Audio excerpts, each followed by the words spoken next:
Praise the Lord. Greetings to you all in the name of our Lord and Savior Jesus Christ. Today's Bible verse, Paul's letter to the Romans, chapter 13, verse 11. For the moment when we will be saved is closer now than it was when we first believed. ರೋಮಾಪುರದವರಿಗೆ ಬರೆದ ಪತ್ರಿಕೆ 13ನೇ ಅಧ್ಯಾಯ 11ನೇ ವಚನ. ನಾವು ಕ್ರಿಸ್ತನನ್ನು ಮೊದಲು ನಂಬಿದ ಕಾಲದಲ್ಲಿ ಇದ್ದಕ್ಕಿದ್ದಂತೆ ಈಗ ನಮ್ಮ ವಿಮೋಚನೆಯು ಹತ್ತಿರವಾಯಿತು. ಹೌದು, ಇವತ್ತು ದೇವರ ವಾಕ್ಯದಲ್ಲಿ ನಾವು ನೋಡ್ತಾ ಇದ್ದೇವೆ, ನಮ್ಮ ವಿಮೋಚನೆ ಹತ್ತಿರವಾಗಿದೆ, ನಮ್ಮ ಬಿಡುಗಡೆ ಹತ್ತಿರವಾಗಿದೆ. ಹೇಗೆ ನಮ್ಮ ಬಿಡುಗಡೆ ಹತ್ತಿರವಾಗಿದೆ ಅಂದರೆ, ನಮ್ಮ ಯೇಸು ಸ್ವಾಮಿ ನಮ್ಮ ಹತ್ತಿರದಲ್ಲಿಯೇ ಇದ್ದಾರೆ, ನಮಗಾಗಿ ಕೃಪೆಯ ಬಾಗಿಲನ್ನು ತೆರೆದಿದ್ದಾರೆ. ಆದುದರಿಂದ ನಾವು ನಮ್ಮ ಪಾಪಗಳನ್ನು ಯೇಸು ಕ್ರಿಸ್ತನ ಮುಂದೆ ಅರಿಕೆ ಮಾಡಬೇಕು. ನಿಜವಾದ ಪಶ್ಚಾತ್ತಾಪದ ಹೃದಯದೊಂದಿಗೆ ರಕ್ಷಕನ ಕಡೆಗೆ ತಿರುಗಿಕೊಳ್ಳಬೇಕು. ಆಗ ಯೇಸು ಸ್ವಾಮಿ ನಮಗೆ ರಕ್ಷಣೆಯನ್ನು ಸುಲಭವಾಗಿ ಮತ್ತು ಉಚಿತವಾಗಿ ಕೊಡುವಂಥವರಾಗಿದ್ದಾರೆ. ಇದನ್ನು ನಾವು ಉಚಿತವಾಗಿಯೇ ಹೊಂದಿಕೊಳ್ಳಬಹುದು ಪ್ರಿಯರೇ. ಇಂದು ಈ ಸಮೀಪವಾಗಿರುವ ರಕ್ಷಣೆ ನಾವು ತಡ ಮಾಡುವುದಾದರೆ ಬಹಳ ದೂರ ಹೋಗಿಬಿಡುವುದು.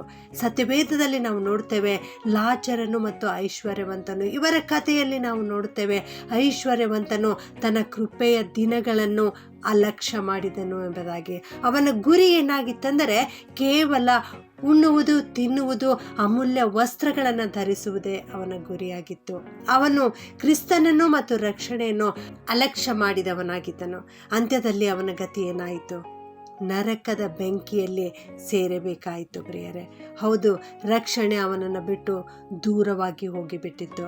ಅವನ ನಾಲಿಗೆಯನ್ನು ತಣ್ಣಗೆ ಮಾಡಲು ಒಂದು ತೊಟ್ಟು ನೀರು ಕೂಡ ಸಿಗದಂತಹ ಪರಿಸ್ಥಿತಿಗೆ ಅವನು ದೊಬ್ಬಲ್ಪಟ್ಟನು. ನೋಹನ ಕಾಲದಲ್ಲಿಯೂ ಕೂಡ ನಾವು ನೋಡ್ತೇವೆ, ನೋಹನು ನಾವೆಯ ಮೂಲಕ ಬರುವ ರಕ್ಷಣೆಯನ್ನು ಕುರಿತು ಎಷ್ಟೋ ವರ್ಷಗಳು ಪ್ರಸಂಗ ಮಾಡಿದನು.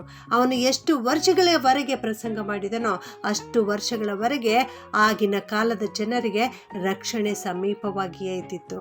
ಇದ್ದಕ್ಕಿದ್ದಂತೆ ನಾವೆಯ ಬಾಗಿಲುಗಳು ಮುಚ್ಚಲ್ಪಟ್ಟವು. ರಕ್ಷಣೆಯು ಲೋಕದ ಜನರಿಂದ ದೂರವಾಯಿತು. ಮಳೆ ಸುರಿಯಿತು, ಜಲಪ್ರವಾಹ ಹೆಚ್ಚಾಯಿತು. ಆಗ ಆ ಒಂದು ಸಂದರ್ಭದಲ್ಲಿ ಜನರೆಲ್ಲರೂ ನೋಹನ ನಾವೆಯ ಬಳಿಗೆ ಬಂದಿರಬಹುದು, ಬಹಳವಾಗಿ ಗೋಳಾಡಿರಬಹುದು, ಕದವನ್ನು ಜೋರಾಗಿ ತಟ್ಟಿರಬಹುದು, ಆದರೆ ಏನೂ ಮಾಡಲಿಕ್ಕೆ ಸಾಧ್ಯವಿಲ್ಲ. ರಕ್ಷಣೆ ಅವರನ್ನು ಬಿಟ್ಟು ದೂರವಾಗಿ ಹೋಗಿತ್ತು. ಆದ್ದರಿಂದಲೇ ನನ್ನ ಪ್ರಿಯ ದೇವಜನರೇ, ನಾವು ಎಚ್ಚರವಾಗಿರೋಣ.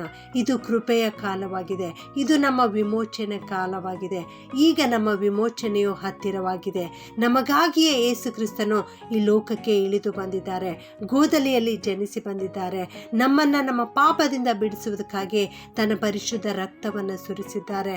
ನನ್ನ ಪ್ರಿಯ ದೇವ ಮಕ್ಕಳೇ, ಕ್ರಿಸ್ತನ ಎರಡನೆಯ ಬರೋಣ ಯಾವಾಗ ಇರುವುದೋ ಗೊತ್ತಿಲ್ಲ, ಹೇಗೆ ಇರುವುದೋ ಗೊತ್ತಿಲ್ಲ, ಮನುಷ್ಯನ ಅಂತ್ಯ ಹೇಗೆ ಇದೆಯೋ ಗೊತ್ತಿಲ್ಲ. ರಕ್ಷಣೆ ಸಮೀಪವಾಗಿರುವ ಈ ವೇಳೆಯಲ್ಲಿಯೇ ನಾವು ರಕ್ಷಣೆಯನ್ನು ಅನುಭವಿಸೋಣವಾ?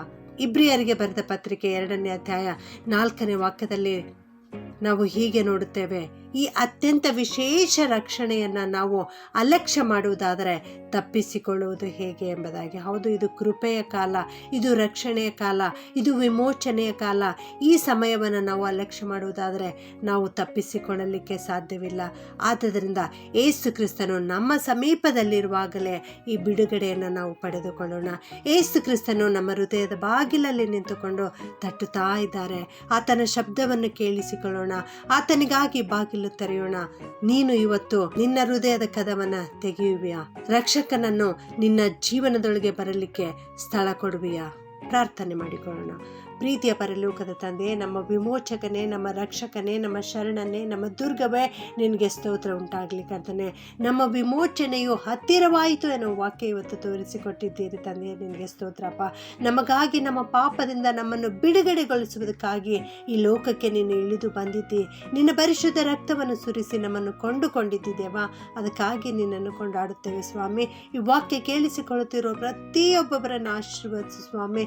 ನಾವೆಲ್ಲರೂ ನಮ್ಮ ಹೃದಯದ ಬಾಗಿಲನ್ನು ತೆರೆಯುತ್ತೇವೆ ದೇವ. ನಮ್ಮ ಹೃದಯದೊಳಗೆ ಬಂದು ನಮ್ಮೊಳಗೆ ನೀನು ವಾಸಿಸಿ ನಮಗೆ ರಕ್ಷಣೆಯನ್ನು ಅನುಗ್ರಹಿಸಬೇಕಾಗಿ ಪ್ರಾರ್ಥನೆಯನ್ನು ಯೇಸುವಿನ ನಾಮದಲ್ಲಿ ಬೇಡುತ್ತೇನೆ ತಂದೆಯೇ, ಆಮೆನ್.